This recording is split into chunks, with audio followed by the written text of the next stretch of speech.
Hi everyone, Joe Kehrig, Managing Broker of Coldwell Banker Real Estate in Danville, and this is your San Ramon Valley Neighborhood Update for the week of November 8th. Well, the big news this week is the Consumer Price Index. The Consumer Price Index annually rose in October 6.2%. That is the highest increase for 31 years since November of 1990. And I don't think inflation is any surprise to any of us that, if you ever leave the house or if you buy stuff, out there in the marketplace. I mean, real estate is obviously probably, the greatest sign of inflation, where prices have literally gone up 30, 40% in the last year or 15 months. And again, you sit there and go, God, that's crazy. But you look at everything else, and I heard a report saying that the 99-cent store, the dollar store, now everything was $1.50. I mean, look at gas, what's happened with gas. Look at, anything that you purchase. We've looked at different things that would have cost us like $100 now is $150.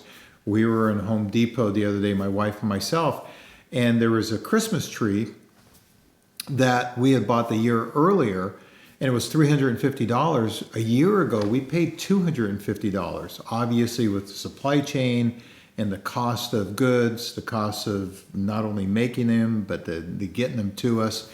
And so this inflation is probably, there's a lot of things that our country is dealing with. Obviously, they're dealing with the COVID and the mandates and the border crisis.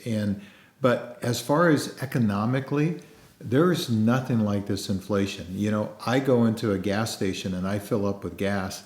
And yeah, I pay attention. I try to buy where I know the prices are a little bit lower.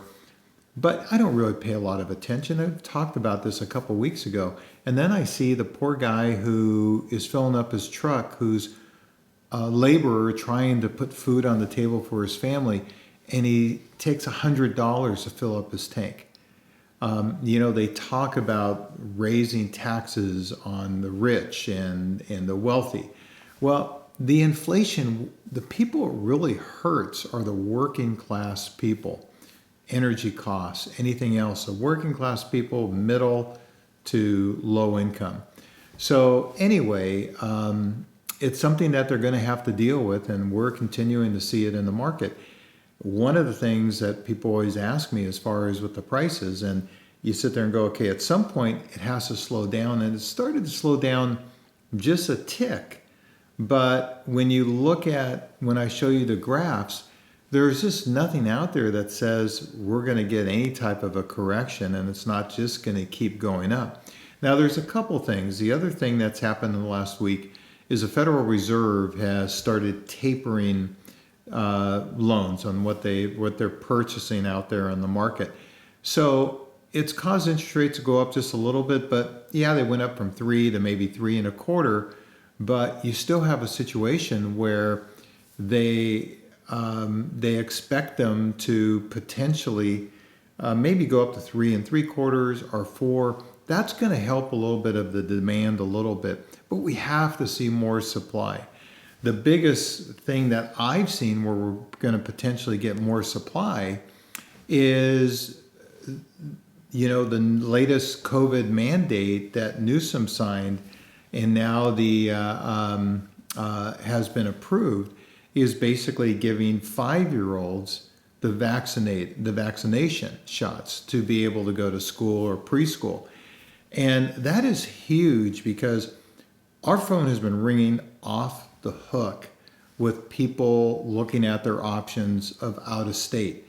So literally, we'll start seeing more inventory coming on, but there's such a backfill of people coming here from the peninsula, from San Jose, from Fremont, that I don't see a lot changing as far as supply and demand. Matter of fact, let's look at the graphs, and you'll see San Ramon, and these are not good signs if you're a buyer, because what happens during this time of year, we see inventory go down and down and down.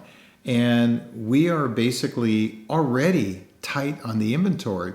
but you're starting to see it just a little bit when you look at all the different graphs. Now, San Ramon, inventory has gone down a little bit. Pending, you sit there and go, well, look, at pendings have gone down too, but not really, because look at the closed sales, how much the closed sales have come up. So the pendings have stayed about the same, inventory down just slightly. But when you look at Danville, you look at pending sales are up a little bit, inventory is down, almost all the way across the board. Look at Blackhawk, pending sales up, inventory down. Because we still have buyers out there, but a lot of people during the holidays aren't putting their homes on the market. Then you look at Alamo, again, active properties down. And you look at Dublin, Dublin stayed about the same. So you have a situation where, you're going to see less and less homes come on the market. And the old joke in the real estate business is by the time we hit January, where the buyers really start coming out again in mid-January, is there even going to be any homes to be able to buy? Because we are going to see, and a lot of these homes that haven't been selling because maybe they're overpriced or don't look as nice, the buyers are going to start burning those homes off, going into the holidays as no new homes come on the market. This is a good sign when you look at sold price to list price. As you know, at least 2 or the 3 have been 110% of asking. Now, except for Blackhawk, but Blackhawk has a story to it. There was only one closing in Blackhawk, and it was a property that was listed around $2.4 million, and it was underpriced, and it sold for over $3 million. So that's why that was 126%. So you kind of have to throw that one out. But you look at everything else, 104 to 107%. So we're starting to see, a little pullback as far as things are selling for a little less than asking, a little bit fewer buyers out there. But again, everything's supply and demand, and we're starting to see the supply pull back a little bit because of the holidays. So it's really a difficult market to navigate. I will tell you that if you have any questions at all, please feel free to give me a call. But if you're a buyer, it's tight out there. But you have to maybe sit there and say, okay, well, this home's been on the market for 45 days. It needs some elbow grease. It needs some work. Maybe it's not in the best location. But that's going to be what you're going to have available to you in the next couple of months. Because anything that comes on the market that is a prime home is going to get, 5, 10, 15 offers. And if you're a seller, I would not hesitate. Now, if you don't want to put your home on the market during the holidays, completely understand that. But I'll tell you, I went way too much into the new year because, everything's supply and demand driven, and you put your home on the market in mid-January and there's no other homes on the market, you're kind of in the catbird seat. So again, Joe Kehrig, give me a call if you have any questions, 925-487-6838 or joe.kehrig@cbrealty.com.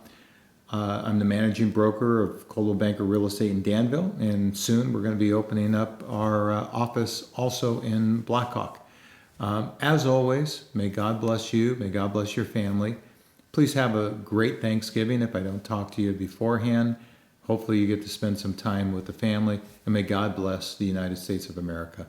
Have a great week. We'll see you next week.